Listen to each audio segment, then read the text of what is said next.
Hello and welcome. You're watching Business Today Television. I'm Sakshi Batra and this is Market Today, a show where we'll help you understand the closing action on the D Street. Well, it's panned out to be another strong day of trade.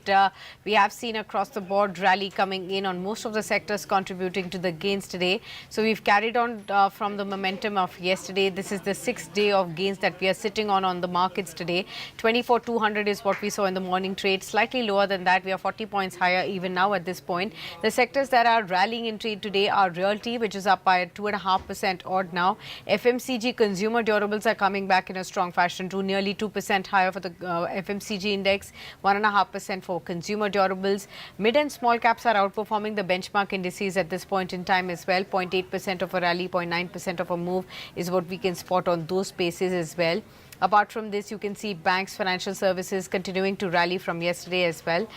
Barring IT and infrastructure, rest all of the sectors are actually up and about in trade. ITC, HUL are the top movers on the Nifty amongst the FMCG plays. You have M&M, Geo Financial Services and HDFC Bank also contributing to the gains today. What's not doing well? IndusInd Bank giving up some of the last few days of a gain. Power Grid, Hero Moto, Infosys, Bharti Airtel and Wipro remain to be still under pressure. So some of the IT pack stocks that are still lagging behind. Even the PSU stocks in fact have slipped into the red on the index level. But power related stocks continue to hold up. NHPC, you have PFC, REC. These are the ones that are buzzing in trade. On the F&O space, Hindustan Copper, IFL Finance, Berger Paints, Dixon Technologies seem to be the stocks that are still buzzing on trade as well. Let's welcome our guest on board to discuss more about the markets and the way forward from here. Mr. Abhishek Basu Malik joins in. He's the co-founder and fund manager of Sri Rama Managers PMS. Warm welcome to you, Abhishek, and thank you so much for taking the time out. We have these 6 days of a move that we've seen on the higher end, 24,200 with us on the Nifty. Nifty Bank at record high levels. Would you say that the worst is behind in the markets? Are we on course to probably recover to erstwhile highs? I sincerely hope so. I think that probably the bottom was made when in the gloom and doom of all this tariff issues, and we probably now trying to sort of consolidate and go up. We've seen very strong rally in the last 5-6 days. In a very short term, I think that we typically see one-way rallies sustain for 6-7 days, and then we get some kind of a pullback. So I think for very short-term traders, that is something that you might want to watch out for, and for investors also you might want to watch out for a pullback as an opportunity to buy or add on to the stocks that you have. Okay, fair point.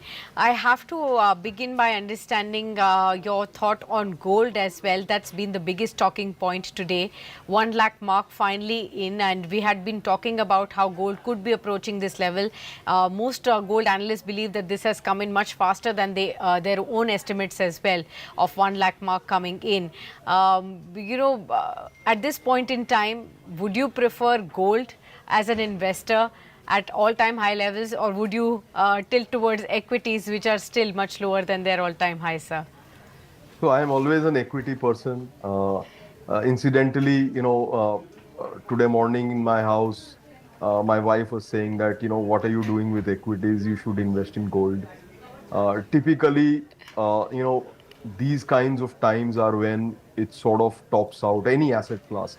I am not suggesting that gold is going to top out immediately. I think there are structural changes happening in the global economy. I think all of us are aware. Incessantly, we are hearing things about the US and things like that. So there is going to be some kind of movement away from maybe the US dollar, and global central banks have been buying gold, for the last nearly a year.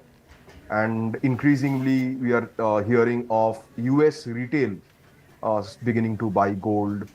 India, China obviously continues to be very large consumers of gold. So there is this, uh, there is this notion or belief that people have that gold is a safe haven, and especially in turbulent times, it does have that purpose.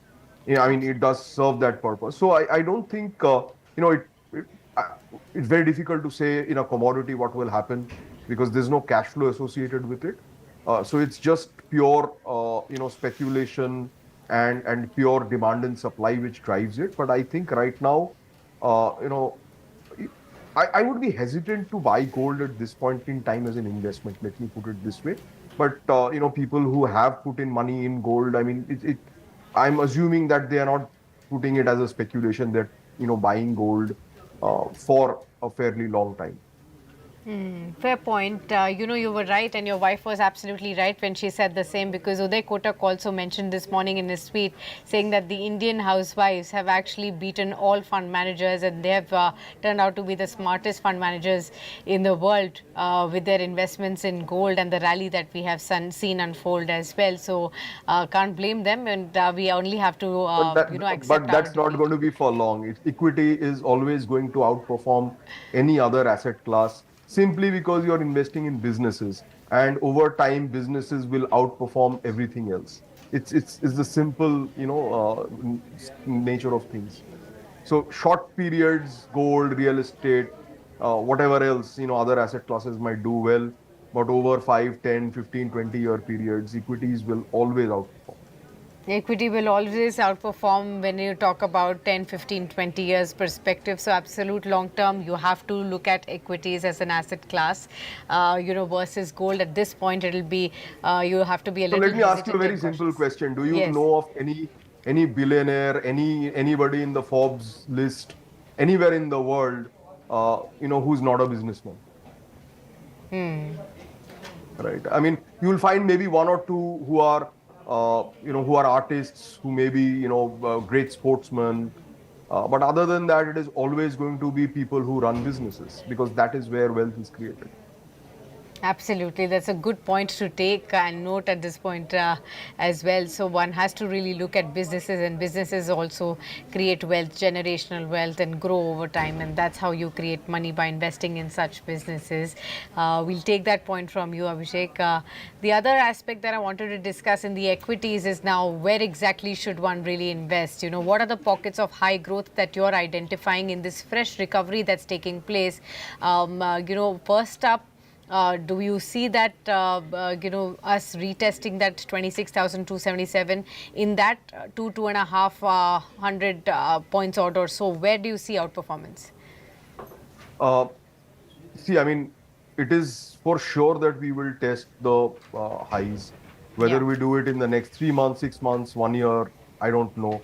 It's also for sure that we will test 30,000 on the Nifty. Again, timeline is unsure. I mean, it could happen in 2 years, 3 years. It could happen this year. I don't know. I mean, nobody Correct. knows that.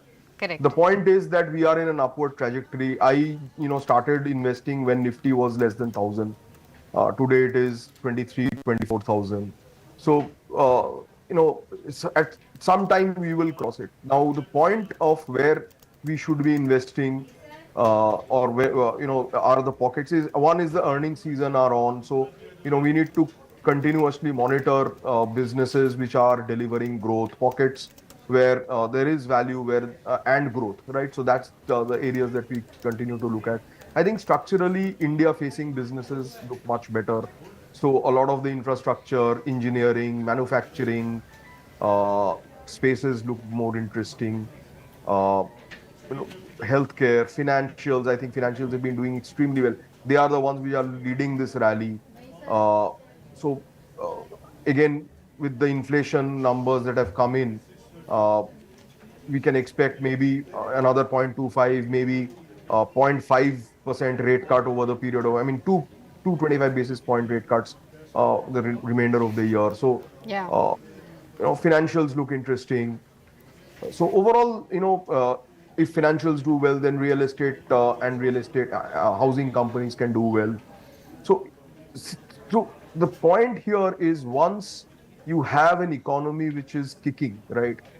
There is a lot of downstream effects that happen from one sector to the other. So if finances, banking, interest rates go down, real estate picks up. Real estate picks up. You have real estate ancillaries, cement, steel. ceramics, sanitary ware, all of those things picking up, plywood picking up. So I'm just trying to explain that one thing leads to another, and now we are slowly seeing, expecting good monsoons. So again, if there is a rural recovery, that would again aid to the pickup in demand from maybe FMCG, maybe consumer durables. So overall, I think we could be, I mean, my guess is next 2 months we will still be in that sort of doldrums, one tweet here, one tweet there, market goes up and down. But by hopefully May and June and maybe, this next 1.5, 2 months, I think globally also the amount of uncertainty is going to start going down, right? We'll start seeing free trade agreements getting signed or discussed upon. So India, Vietnam, some of these countries which are probably going to be initially off the block in terms of free trade agreements with the US.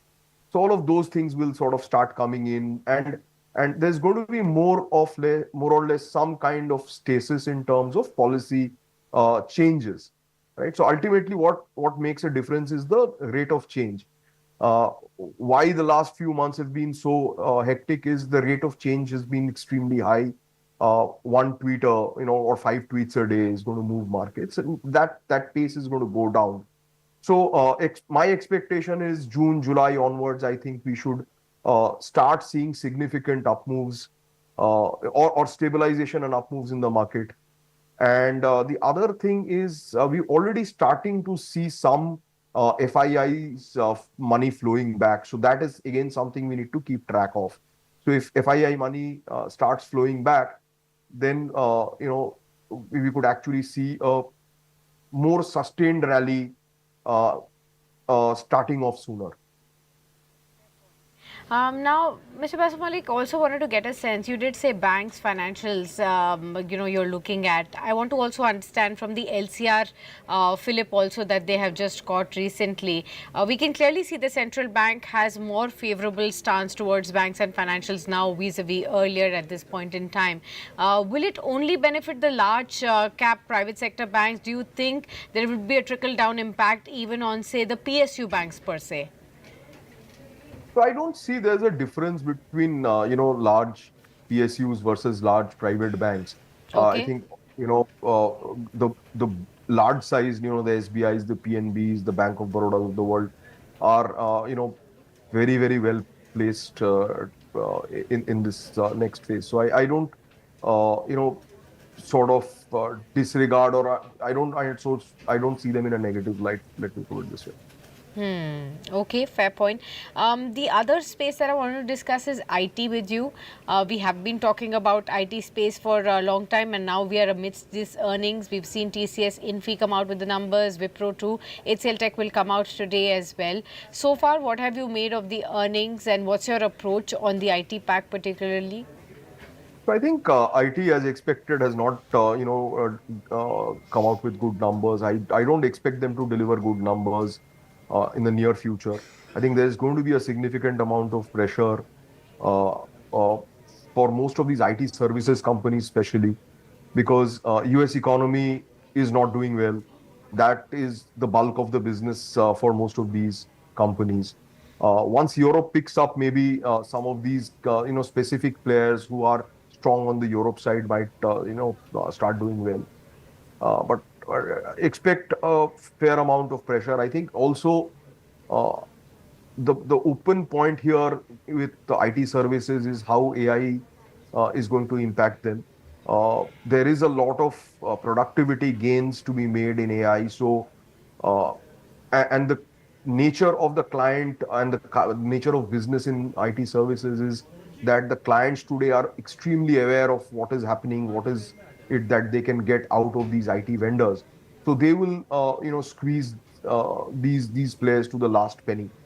So it's not going to be easy. I think I would expect a derating of sorts. The re-rating that they got during the pandemic, during COVID, because everybody thought that you'd be spending a lot of money on IT systems because people were all working from home and things like that. Yeah. I think that part is gone. I think I would expect a derating, a P derating of the IT services company. So we should be ready for that. Either a price contraction or a longish period of consolidation in the price. Fair point. So that's as far as the IT pack is concerned. Let's also discuss some of the other pockets. Metals is another one that I wanted to discuss. You know, we've been waiting for these safeguard duties. Now, finally, they have come in a 12% safeguard duty on certain steel imports. Do you think it's now time to probably adopt that strategy on buy on rumor and sell on news on metals? Or do you think there is some kind of a move that we can expect in the near medium term? See, metals is very tricky because most of these, especially the metals that we tend to talk about, steel, aluminum, copper, etc., etc. They're all driven by global demand and supply and global pricing. And I don't know how there are different pulls and pushes, right? One is that if US and China continue to fight, both their economies are going to suffer. And if both of them are going to suffer, the global demand of metals is going to go down for sure. Now, in that kind of a scenario, what happens to the price? It probably goes down. And then China is by far the largest producer of most of these metals. Uh, so do they start dumping at a whatever price that they can get, and how much more trade barriers you can put up, and then what happens to the overall demand? Very difficult circumstance or set of scenario to figure out, to be honest. So I'm not very clear as to how this is going to play out in the next 6 to 9 months.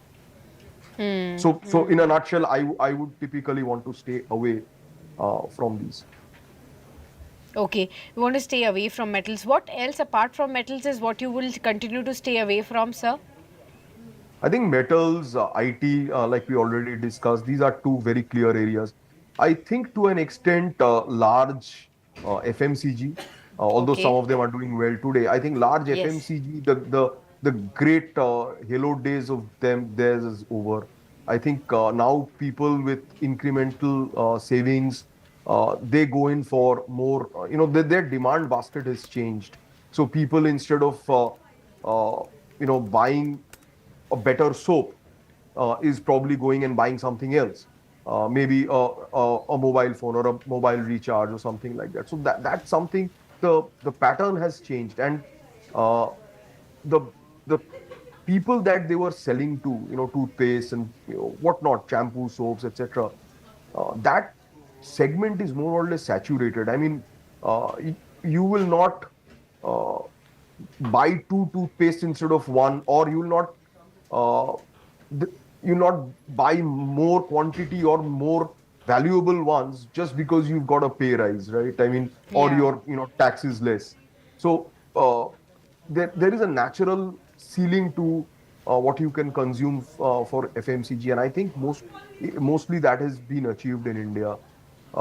Some penetration might still be there, but that is going to be very negligible, 3-4%, maybe 5% a year. So large FMCG, and the other thing in FMCG which is very interesting, especially the more expensive or the higher end FMCG, is that there is a lot of B2C players that have come up, because of these online marketplaces in the last 5 to 6 years, and they are giving actually very tough competition to the established brands. So competition is increasing. Your growth is sort of not assured. So why would I want to get into something like that? Okay, got that. So that's the view that's coming in. Let's look at some of the other pockets too. How about the PSU baskets, especially when we talk about power, energy, oil and gas, that space, because of what's happening with crude oil at this point, domestic demand in terms of power, yet again in the summer months. How are you going to be looking at that aspect? See, power is a structural demand, story that we have. The problem with the entire power pack or the power, stocks is most of them have, even after correction, are fairly expensive, fairly, well valued. So right now, I think we are getting into a time frame where you should be looking at both growth and reasonable valuations for stocks to do well. Because the moment I think you are betting on uh, stocks where valuations are extremely rich, you are opening yourself up to one missed number and the stock corrects violently. So you better off looking at businesses which are reasonably valued and which has a more assured growth over the next year, 2 years, 3 years. And the opportunity is that because of this correction that we've seen over the last 6 months, there are opportunities that are available in a lot of spaces, especially in mid caps, in small caps, because they've fallen a lot. So Okay. you can get an opportunity to buy good secular uh, quality secular growth businesses at reasonable valuations instead of just sort of chasing the fad. Could you give us a few names? What kind of names would you look at from the mid and small cap, sir? So instead of looking at names, just look at, say defense is one area Okay. where I think if you see globally, everybody, especially the European countries, I was just reading, I think there are 22 countries in Europe that have come out with statements saying that they will increase their defense spending to around 1.5 to 2% of GDP. Now that is huge, and most of these countries are very, very small countries, uh, and lot of them uh, are definitely going to look for partnerships, collaborations, for maybe not their their top end defense products, but definitely maybe one level below, maybe some of the basic stuff. And that therein lies an opportunity for a large set of players within India, whether PSU or private sector, to Okay. actually supply to Europe, to Africa. And I think that is also beginning. If you see the export numbers for defense, defense products, that's going up significantly. So that is one space which definitely one should look at. How about EMS plays, sir? The erstwhile favorites, Dixon, Keynes for that matter. Do you think after the recent consolidation, yet again there is an opportunity to look at it, or I still would they are think very so. pricey? No, Yeah. I mean they are pricey, but here the opportunity size is tremendously large. And the other thing is, when we are looking at, say, players like, Dixon, Keynes, and Amber, and all of these players, I mean, all of them, right? We are thinking that, they are expensive and they are of this size, become so big. Now, if you just compare them with players in China, right, you will see that these guys can actually scale up 100 times from here and still not be the biggest player in the world in the a particular segment, Okay. right? So the opportunity size is huge, uh, and if any or all of these players can just keep their head down and continue to execute, they have a very long runway of strong growth ahead of them. Okay, long runway of growth for the EMS plays there, and they have this opportunity to probably grow multifold from here as well if they continue to execute well. Let's discuss the real estate pact. That's the top moving sector here today, sir. We've been seeing, like you also pointed out, rate cuts now happening, focus coming back on the rate sensitive spaces. Real estate so far has been volatile over the last couple of months. What's the sense here, sir? Many stocks within the real estate pack, especially the mid cap ones, they are rallying in trade. Purvankara, Sobha, Godrej, these kind of names are coming back. Even DLF for that matter, that's also coming back. But is there still room for on the upside, sir? I would think so. See, if you think just like any other Indian, there are two things which are going to happen immediately. One is the rates are getting lower, and second is people are getting, especially salaried employees, are getting some amount of tax benefits that are going to come through, right? One of the easiest or one of the big ticket items that people can do if they suddenly get some amount of money coming in, which they had not sort of thought of before, is actually to buy a house or buy a flat or whatever. Yeah. So right, so that is something that it can we have to see in the next 3 months how it plans out. But I would be, sort of very positive on the real estate sector, especially the, mid segment. I mean, luxury segment has been doing well throughout, so nothing new in that. But the mid segment, the slightly lower end segment also can actually start picking up. So that's as far as the real estate back pocket is concerned. On the earnings impact, we've discussed IT, but on the overall Q4 earnings, where are you penciling in outperformance to continue? I would think that in some of the pockets, I think defense is going to do well. I Okay. think like EMS numbers, like we discussed, they should come in well. Pharma, most of the pharma numbers should be good. What else?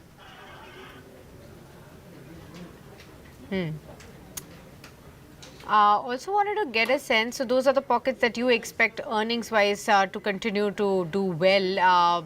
Just wanted to ask you on some of the other aspects as well. When we talk about, say for instance, you talked about pharma, you talked about, of course, banks, financials, you talked about defense plays that may be doing well from here on. But particularly when I want to understand from you on, say the summer themes, consumer durables, for instance, how is your understanding of that? Is that also going to be doing well in the current quarter or so? Yeah, I mean, short term, obviously, things like ACs, refrigerators, etc., Yeah. tend to do well. I mean, the kind of summers that we are already starting to see, uh, I don't see any change to that. I think ACs again has become sort of a necessity for even for most households, right? I was reading a report where one of the company management was saying that people are now in some pockets buying ACs before they are buying refrigerators. So that is the situation today, and I don't see that changing. I mean, the way the climate is across India, I don't see that changing. Okay. One more pocket that I wanted to discuss is the capital markets related story, broking space, wealth management space. We've seen the news flow with 361 WAM today and UBS Wealth. What exactly are you foreseeing here, sir? See, broking is a very cyclical business. So markets go down, broking business goes down. Markets go up, broking business goes up. Very difficult to sort of do that, but structurally it has been going up. My sense is we've seen some kind of sort of optimization or maximization of the number of people who've come into the markets. Now, from now on, it will be more incremental. People who are just joining the workforce, they are coming in. Most of the people who had to get into the market are already there. So all these, mutual fund SIP numbers in terms of new investors, new demat accounts being opened, those are now, in my opinion, going to sort of peter out. Wealth management, on the other hand, I think is a very, very strong structural business opportunity for the next 10 years or even more. Because what is happening is you are now getting a fairly large cohort of people who are earning significantly, but they don't either have the knowledge, time, or skill to manage their own wealth. So they're all moving to professional wealth management. So that is one area I think which is sort of it has started and it is going to continue over the next, it's going to get stronger over the next decade. Okay, fair point, Mr. Basmalik. We'll end our conversation on that note. Thank you so much for navigating through many aspects of what to expect going forward from here and how to strategize our investment portfolios, tilt them towards those winning areas at this point in time with a slow and gradual recovery on course. We'll get you back soon to discuss more on the markets. Many thanks until then for being with us and hope you have a great time till then. 24,162. Viewers on the Nifty. We have a 36 point of a surge. We have cooled off from the day's highest point, but we've rather maintained our positive stance despite the missing cheer across the globe overnight and in the morning Asian markets as well. We managed to still afloat higher. We did not manage to shut shop above 24,200 that we saw this morning, but we are still better off. Most of the sectors end in the green, led by realty, consumer durables, FMCG, mid and small cap caps, financials, pharma, autos, and even metals. But oil and gas, IT and infra, three sectors end into the red, despite the fact that India VIX also slipped up by about 1.5% at 15.2. ITC HUL continued to do well today. Top movers, M&M, HDFC Bank and Geo Financial Services, another top movers as far as the Nifty is concerned. But more stocks actually slipped on the Nifty into the red. You can see IndusInd Bank, Power Grid, Hero Moto, Infosys, Wipro, Bharti Airtel, 1.5% lower. These were the top laggards on the Nifty today. When we look at the F&O space, you have Hindustan Copper, IIFL Finance, Dixon Technologies, Max Healthcare, 5% higher for all of these stocks in the F&O band, particularly today. What did not do well? Again, like I pointed out, IndusInd Bank was lower, Cholamandalam was lower, Cyient, NCC, some of the laggards on that front. Let's look at the top gainers in the Nifty 500 basket. Many stocks that moved up today. Kohinoor Foods, a 20% circuit on this one. Inox Wind Energy, about a 19% higher. You also have names like Tilak Nagar Industries, 13.5% higher. Banco Products, Electronic Smart India, that's another one that moved up today. Then names like Som Distilleries, a lot of these liquor companies probably in focus today. Let's also pull up United Spirits and United Breweries. So Tilak Nagar, Som Distilleries, you also have United Spirits up and about in trade. Liquor related stocks along with FMCG names, they were also higher. Purvankara was also up and about in trade. These were some of the stocks that really outperformed in the markets, 10 to 20% kind of surge on all of them. What didn't do well?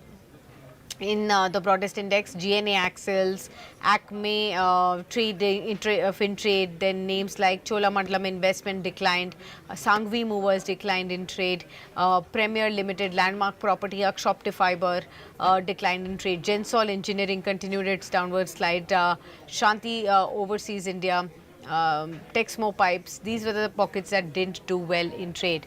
But as we shut shop, we cooled off quite a bit. You can actually see about just a 15 point of an uptick in trade, but we managed the 6th day of a gain in trade today. Remember, cooled off pretty sharply just in the last 1 minute or so.